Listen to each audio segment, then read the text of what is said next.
Hello everybody, today I'm going to show you how to replace these ugly looking rear sights with these slick looking dovetail blanks on your Ruger 1022. Print out the tool on your 3D printer. Here are the settings that I used. Print out the dovetail blank on your 3D printer. Here are the settings that I used. Now use a sharp knife to clean off the part.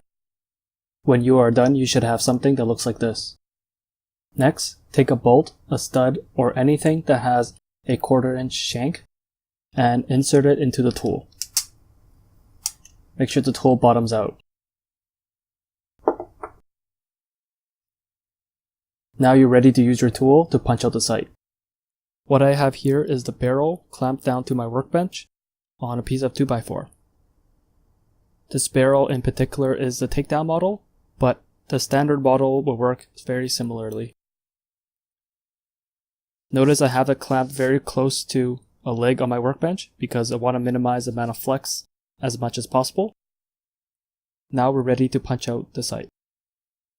When you're punching the sight out, make sure you punch it out from left to right because the sight itself is tapered.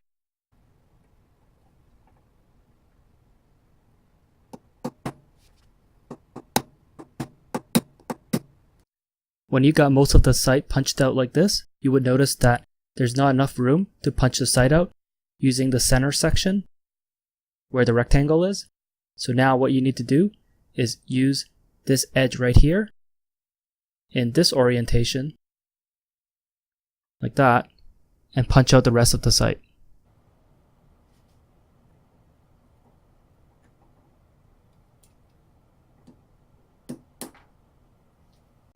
Now that the sight has been removed, it's time to install the dovetail blank.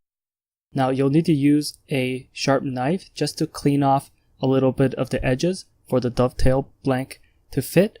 However, just take off a little bit at a time just so you can get a nice tight fit on the dovetail. And notice that the barrel is now flipped 180 degrees because when we install the blank, or whenever you install any sight into a dovetail groove, you always install it from right to left. Now that the edges are cleaned, I've test fitted it a couple times. It should be just snug enough that it could be installed with nothing but your hands. If you can't get the sight in with just your bare hands, you can try to use the tool itself and give it a couple light taps just to get it inside the dovetail.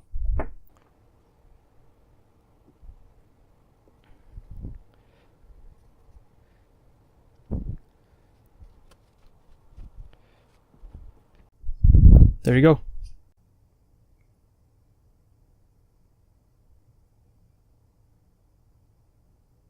I'll say that looks pretty good.